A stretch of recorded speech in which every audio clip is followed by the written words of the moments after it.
देखिए प्रोजेक्टाइल में आपको हम सब कुछ बता दिया है। Horizontal range, time of flight, maximum height, और आपको जितने भी था वो हम बता दिए हैं। एक नया चीज आता है जो कंपटीशन में ज्यादा आता है, लेकिन ये सब चीज आप ध्यान रखिएगा। इसमें क्या है, कहता है कि projections on a incline plane. अगर प्रोजेक्शन किसी भी पार्टिकल को प्रोजेक्टेड करोगे ऑन ए इंक्लाइन प्लेन तो उस केस में क्या होगा। तो देखिए अभी तक हमने प्रोजेक्टाइल में ऐसे बताया कि ये हॉरिजॉन्टल सरफेस है, समझे, यहां से बॉडी को प्रोजेक्टेड किए तो एक हॉरिजॉन्टल किसी भी पॉइंट पर हॉरिजॉन्टल वेलोसिटी हमेशा कांस्टेंट रहता है, वर्टिकल वेलोसिटी चेंज होता है due to acceleration, due to gravity के चलते, समझे। लेकिन इंक्लाइन प्लेन में हम आपको अलग होता है। तो देखिए इंक्लाइन प्लेन में क्या होता है, तो इंक्लाइन प्लेन में है क्या कि मान लीजिए कोई प्लेन है, तो इंक्लाइन प्लेन हम बहुत बार बताया है आपको कि तो इसमें कुछ एंगल होगा, मान लीजिए एंगल अल्फा है, ठीक है। अब जो रहेगा इंक्लाइन प्लेन पर, तो इधर भी हम दिखाए हैं mg साइन अल्फा, इधर फ्रिक्शनल फोर्स, इधर रिएक्शन, इस ढंग से हम आपको बहुत सारा बतलाए हैं। तो आप इंक्लाइन प्लेन पर किसी बॉडी को प्रोजेक्टेड करेंगे, तो मान लीजिए प्रोजेक्टेड करेंगे, तो देखिए इसमें समझने का है, समझिए ज्यादा, क्योंकि देखिए अभी सब कुछ चेंज हो जाएगा इसमें। तो आप ये सब थोड़ा ध्यान से समझिएगा, क्योंकि ये सब कंपटीशन में ज्यादा आता है, समझे। अब इंक्लाइन प्लेन है, मान लीजिए, तो देखिए ये एंगल अल्फा है, बीटा है, मान लीजिए ये बीटा है इंक्लाइन प्लेन का एंगल। अब इस पर चढ़ के, मतलब इंक्लाइन प्लेन जो है, इस पर किसी बॉडी को प्रोजेक्ट किया यू से, समझे। तो प्रोजेक्ट किया, तो प्रोजेक्ट, अगर प्रोजेक्ट आप किया तो कोई एंगल तो होगा ग्राउंड से, तो एंगल हम ये ग्राउंड से लिया अल्फा, और ये है इंक्लाइन प्लेन, तो ये एंगल क्या होगा, अल्फा माइनस बीटा। अभी इसी प्लेन से ना आप प्रोजेक्ट करना है, तो इसका एंगल हमको चाहिए, तो इस एंगल को हम मिल गया अल्फा माइनस बीटा। तो हम आपको बताए हैं कि किसी भी अगर यू वेलोसिटी से प्रोजेक्टेड किए और जो एंगल रहा उसकी दो वेलोसिटी होती है, एक हॉरिजॉन्टल वेलोसिटी होता है, एक वर्टिकल वेलोसिटी होती है। इसीलिए इसको प्रोजेक्टाइल मोशन को हम लोग टू डायमेंशन कहते हैं। तो यहां पर एक हॉरिजॉन्टल वेलोसिटी करेंगे तो क्या होगा, यू कॉस अल्फा, पहले हॉरिजॉन्टल में लिखते थे यू कॉस अल्फा, तो यू कॉस अल्फा के जगह जो एंगल है वो क्या हो गया, यू अल्फा माइनस बीटा। तो इधर लग गया हॉरिजॉन्टल वेलोसिटी। तो आप फट से क्या जानते हैं कि ठीक इसके अपोजिट एक वर्टिकल वेलोसिटी लगता है, तो इसके ठीक 90 डिग्री पर क्या चला जाएगा, you sine alpha minus beta. तो ये तो हम रिजॉल्व कर दिया। अभी हमको निकालना है क्या कि आपने रिजॉल्व किया आफ्टर 30 सेकंड। मान लीजिए पोजीशन हम स्टडी करना चाहते हैं पी पॉइंट पर, तब कोई भी किसी भी पॉइंट पर स्टडी करेंगे तो इसकी दो कोऑर्डिनेट होगी, एक्स कोऑर्डिनेट और वाई कोऑर्डिनेट। अब इसको अगर हमने हॉरिजॉन्टल वेलोसिटी निकाले, वर्टिकल वेलोसिटी निकालेंगे तो वैल्यू अलग अलग आएगा। तो इस केस में क्या आएगा, तो देखिए इस केस में क्या होगा, तो पहला तो हमने लिख दिया है कि इंक्लिनेशन मतलब एंगल ऑफ इंक्लाइन प्लेन का हम दिखा दिया है बीटा, ठीक है। अब पी कोई पॉइंट लिया तो इसकी हॉरिजॉन्टल वेलोसिटी क्या होगा, पी एन, तो पी एन बाई हो गया, और ओ एन इसकी हॉरिजॉन्टल जो होगा वो ओ एक्स हो जाएगा। अच्छा, हम निकाला है कि जो प्रोजेक्टेड है वो एंगल भी निकाल दिया है कि देखिए ये टोटल अल्फा है, समझे, ये बीटा है, तो अल्फा में से बीटा घट गया तो ये हो गया इंक्लाइन प्लेन का अब resolve part of you, you को रिजॉल्व किया तो यू को रिजॉल्व करेंगे इन एक्स डायरेक्शन में, तो क्या होगा u cos alpha minus u alpha minus beta होगा। अच्छा अब देखो resolve part of u in y direction में क्या होगा, तो एकदम हम ये सब में तो कोई समस्या नहीं है, इतना होगा। अब रही सवाल कि ये तो हो गया, अब इंक्लाइन प्लेन पर है तो इंक्लाइन प्लेन पर क्या होगा, कोई चीज प्रोजेक्टेड करोगे तो उसमें रिटार्डेशन होगा, तो हम देखना चाहते हैं कि रिटार्डेशन होगा तो वर्टिकल मोशन, देखो इंक्लाइन प्लेन पर है तो रिटार्डेशन वर्टिकल के केस में भी हो जाएगा, मतलब मतलब ओ बाई की डायरेक्शन में भी हो जाएगा और एक्स डायरेक्शन में होगा। तो अब रही सवाल कि रिटार्डेशन होगा तो क्या होगा, रिटार्डेशन का मतलब क्या होता है, माने एक्सेलरेशन ड्यू टू ग्रेविटी जो है वो डिक्रीज करेगा, तो डिक्रीज करेगा तो हम देखना चाहते हैं कि अगर एक्स डायरेक्शन है तो एक्स डायरेक्शन में रिटार्डेशन क्या होगा, तो जी होगा। तो इसको भी हम लोग रिजॉल्व कर दें, तो रिजॉल्व कैसे करेंगे भाई, तो हमको इस केस में एक्स ओ बाई, देखिए इस पर आप फेंक रहे हैं तो जो भी रिटार्डेशन होगा, समझे, एक्स ओ बाई डैश में, तो हम देखना चाहते हैं कि x o by dash angle कितना होगा, तो हम देख रहे हैं कि ए और ए के बीच एंगल कितना है 90, यहां से यहां तक के बीच 90 है। अगर 90 में से बीटा घटा देते हैं तो हमारा यहां मिल जाएगा। ये इंक्लाइन प्लेन पर स्टडी कर रहे हैं इसलिए इंक्लाइन प्लेन से लिए, तो हम एक्स ओ, देखिए एक्स ओ बाई डैश का एंगल मेरा निकल गया 90 माइनस बीटा।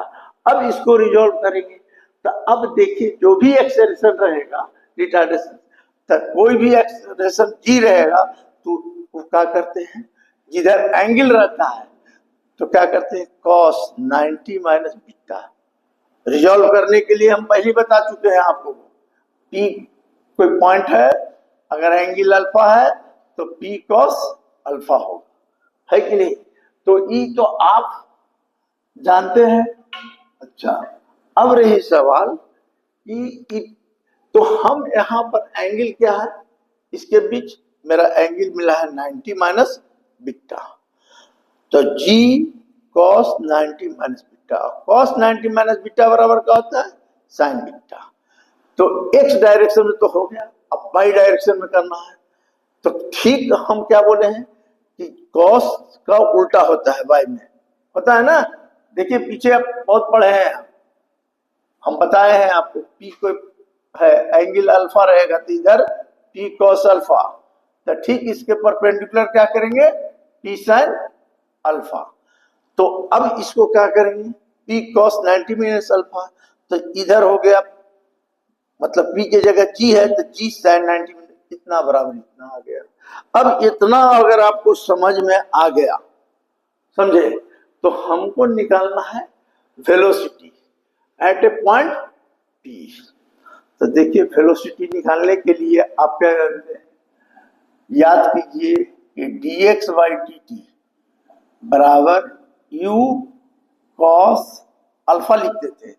किस केस में, जब हम एक्स एक्सिस से प्रोजेक्टेड कर देते तब, यहाँ इंक्लाइन प्लेन पर है तो एंगल क्या कीजिएगा alpha minus beta x axis की ओर, ये हो गया।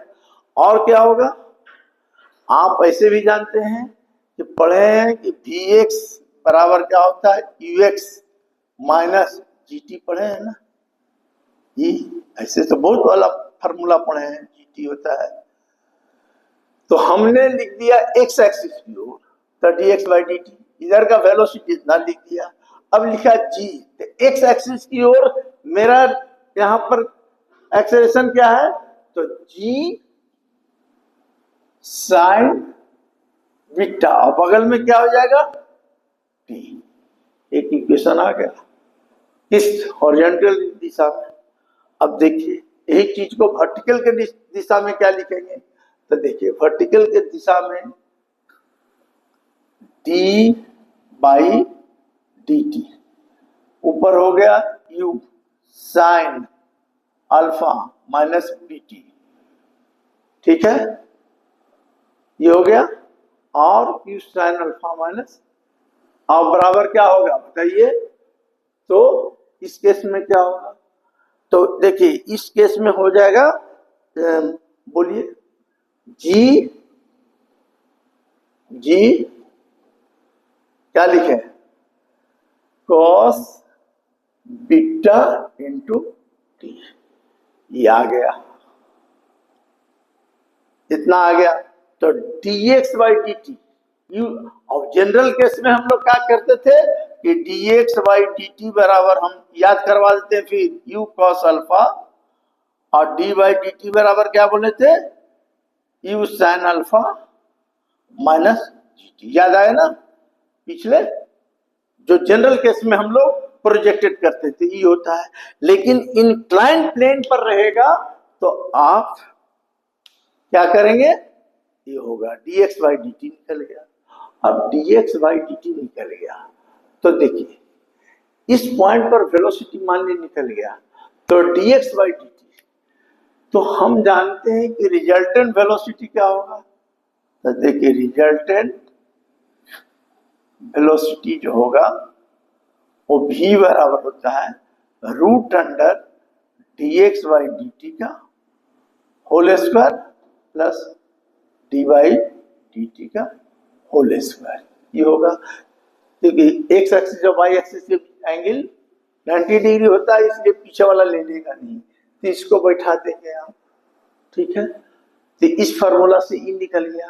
अब रही सवाल कि आपको कह देगा कि एक्स कंपोनेंट निकालिए, वाई कंपोनेंट निकालिए, तो देखिए एक्स कंपोनेंट निकालने कहेगा, तो देखिए यहाँ एक्स कंपोनेंट निकालने कहेगा, तो आप क्या कीजिएगा, ये तो समझ में आ गया कि रिजल्टेंट निकालने के लिए क्या होगा, और dx by D T horizontal velocity है, किस केस में याद रखिएगा, ये हॉरिजॉन्टल वेलोसिटी है, किस केस में, इंक्लाइन प्लेन में, वर्टिकल वेलोसिटी है, वर्टिकल वेलोसिटी है इंक्लाइन प्लेन में। फॉर्मूला एक तरह का हो गया, ये जो है ना ये फार्मूला हो गया, समझे, तो ये आपका फार्मूला हो गया।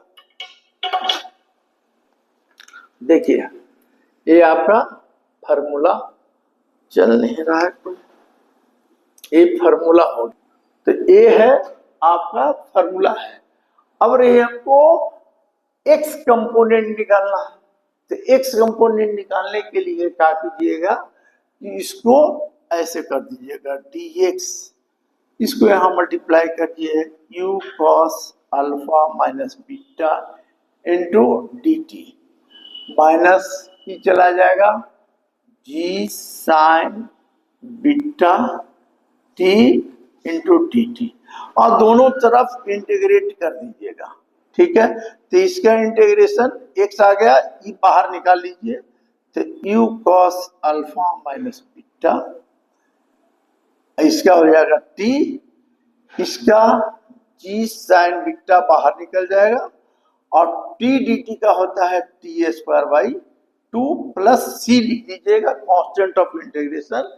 तो कांस्टेंट ऑफ इंटीग्रेशन कीजिएगा तो वेन t इक्वल टू 0 तो x इक्वल टू 0, सब 0 हो जाएगा, तो c का वैल्यू भी 0 हो जाएगा, तो x का वैल्यू आ जाएगा आपका u cos alpha minus beta into T half G sine beta T square. तो ई आ गया एक्स कंपोनेंट, उसका एक्स कंपोनेंट। अब हमको निकालना है, देखिए आप या तो डायरेक्ट, क्या किताब में क्या होता है सब याद करता है, तो याद करने में आपको गड़बड़ होगा, आप एक फिगर बनाइए, ये एंगल बीटा है, कौन क्या एंगल है, बीटा है, दिमाग में एकदम कंसाइज कर लीजिए कि क्या क्या है, बीटा है, इसमें यू क्या है, अल्फा माइनस बीटा, टी है, टाइम है, half G sine beta. Beta क्या है भाई? तो बीटा एंगल ऑफ इंक्लाइनेशन है। अब समझे, कोई किताब में इसको अल्फा मान लिया होगा, ये हम नहीं कर सकते हैं, तो इस पर है। तो एक्स कंपोनेंट निकाल दिया। उसी तरह बाई कंपोनेंट कैसे निकल जाएगा? तो देखिए बाई कंपोनेंट इधर करेंगे तो ये हो जाएगा बाई, डायरेक्ट कर रहे हैं वाई, ये हो जाएगा देखिए you sine alpha minus beta, ये यहां जाएगा तो टी आ जाएगा, ठीक, और ये यहां जाएगा तो क्या हो जाएगा? G cos beta T square by 2, यहां भी सी जीरो हो जाएगा, तो आपका बाई कंपोनेंट भी निकल गया। समझिए, तो एक्स कंपोनेंट निकल गया, बाई कंपोनेंट निकल गया। अब इंक्लाइन प्लेन पर हमको निकालना वही काम रहता है। क्या रहता है? तो एक टाइम ऑफ फ्लाइट निकालते हैं, समझे, एक टाइम ऑफ फ्लाइट निकालते हैं, एक हॉरिजॉन्टल रेंज निकालते हैं, ठीक है, और एक क्या निकलते हैं? मैक्सिमम हाइट निकलते हैं, समझे। अब इस सब रिलेशन से हम ये चीज निकाल रहे हैं, समझे। तो देखिए